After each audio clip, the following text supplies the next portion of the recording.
Y precisamente nos quedamos hablando de este tema de Estados Unidos porque el nuevo presidente de Estados Unidos, Joe Biden, habló en su discurso de unidad y también de democracia. Para ampliar un poco sobre estos primeros días que tiene el nuevo presidente Biden, está conmigo Ana Irene Delgado, ella es analista internacional. Buenas tardes, bienvenida a Anex Noticias.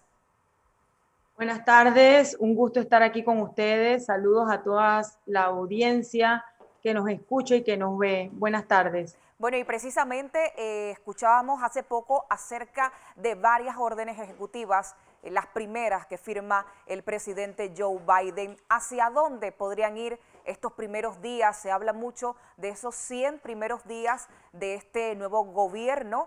¿Y qué es lo que podemos esperar de aquí en adelante desde el análisis que usted empieza a realizar? Sí, mire, yo creo que aquí empieza una nueva era. Nosotros tenemos que entender que el presidente Joe Biden y su vicepresidenta han tomado un país en una posición muy difícil. Y muy difícil no solamente por las últimas semanas, la cantidad de protestas que nosotros hemos visto, sobre todo la última que se dio en el Capitolio, sino porque tenemos que tomar muy en cuenta que Estados Unidos tiene un nivel de contagios muy alto. Estados Unidos tiene más de un cuarto de la población mundial está contagiada. Entonces tenemos un presidente que toma posesión de un cargo en medio de una crisis sanitaria mundial, pero económica muy fuerte. Para un país, como ustedes saben, la primera potencia mundial, esto es un reto importantísimo. Yo como panameña, como ex embajadora, ahora diputada suplente de la Asamblea Nacional, confío que esta nueva era sea precisamente para estrechar los lazos que históricamente nosotros hemos tenido con los Estados Unidos y que estos lazos continúen con una relación armónica, no solamente con Panamá, sino con el resto de Latinoamérica.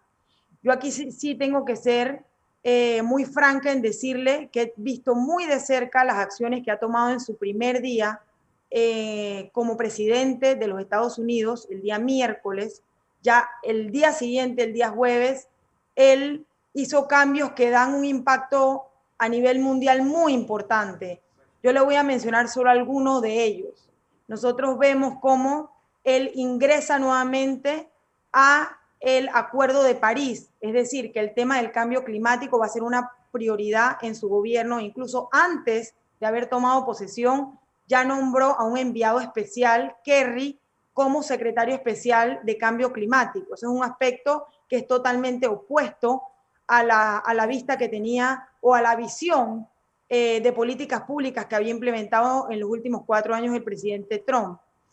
Vemos también cómo él ingresa nuevamente a la OMS, Organización Mundial de la Salud. Aquí sí tengo que hacer un énfasis, que no es que yo sea fanática de la OMS, pero sí esa salida intempestiva de los Estados Unidos, por supuesto, causó un impacto grandísimo. Vemos también cómo otra medida muy importante es la medida que ha tomado el presidente Biden con un decreto, orden ejecutiva, con el tema migratorio. Vemos cómo él sacó inmediatamente a algunos países musulmanes que tenían prohibida la entrada a los Estados Unidos, ha levantado eso de una manera inmediata y, por supuesto, en el tema migratorio no podemos dejar de mencionar el DACA, aquellos inmigrantes que vinieron muy jóvenes a los Estados Unidos, se les da la oportunidad, pues, de continuar residiendo allí sin mayores tropiezos, como habíamos visto en los últimos meses del presidente Trump. Y Yo con hablando esto del tema migratorio, detener la construcción también del muro con México, este es un tema que ha causado bastante importancia dentro de la población latina y de la población mexicana, que como bien sabemos es muy grande en los Estados Unidos. ¿Podría ser esta la línea del presidente Joe Biden de aquí en adelante dentro de este periodo en que se encuentra el tema de salud al regresar Estados Unidos a la OMS, el tema del cambio climático y también este tema migratorio? ¿Podrían concentrarse su gobierno en estos temas? Bueno, mire, yo le voy a decir que esa es una señal muy directa. El hecho de que él ha dicho públicamente que los fondos del muro van a ser dedicados a combatir la pandemia es un mensaje alto y claro que quiere buscar la conciliación con sus hermanos, porque al final es una frontera que comparten tanto con los Estados Unidos, con México, perdón, con los Estados Unidos mexicanos y con Canadá. Entonces yo creo que este es un mensaje clarísimo. Yo también aquí quisiera, ahora que menciona esto, quisiera hacer énfasis en la manera en que han tratado las relaciones internacionales ambas presidencias, y le hago referencia aquí al antiguo presidente Obama, también del Partido Demócrata, cómo hacía tanto énfasis en relaciones multilaterales y cómo el presidente Trump se enfocó en el unilateralismo.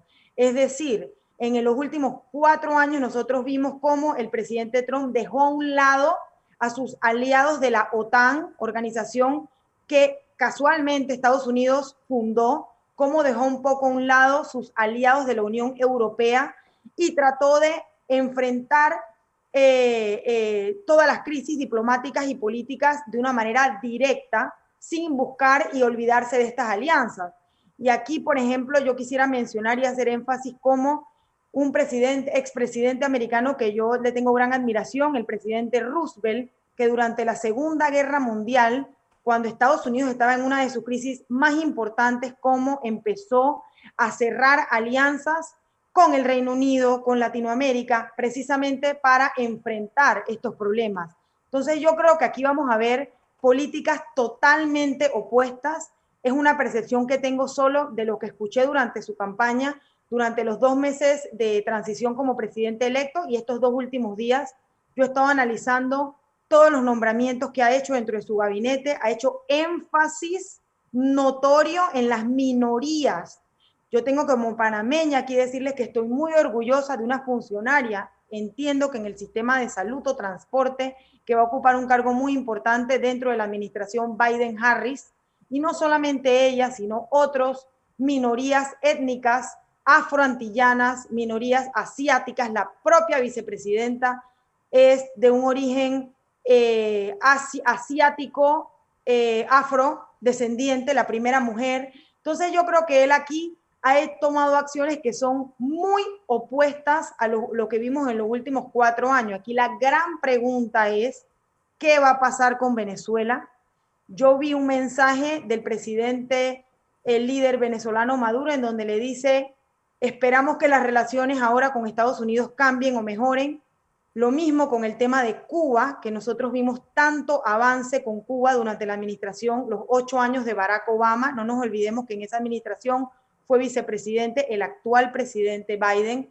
Entonces yo creo que aquí, y volviendo un poco a nuestro país, hay una gran oportunidad para nosotros afianzar aún más estas relaciones. Un presidente electo, o ya presidente, pues, que ha estado en Panamá antes, que conoce Panamá, que creo yo que va a buscar afianzar aún más estos vínculos, y sobre todo en un momento en lo que todos estamos sumergidos, que es con esta gran pandemia y la crisis económica que no solamente vive los Estados Unidos, sino que vivimos en el mundo. Y que Así por el es. hecho de que Estados Unidos tiene un impacto, por supuesto, en nosotros. Es un reto muy grande que le queda al presidente Joe Biden y a su vicepresidenta Kamala Harris durante este nuevo periodo que tiene este gobierno, y sin duda habrá mucha expectativa, primero por esos primeros 100 días de gobierno. Esperamos tenerla más adelante.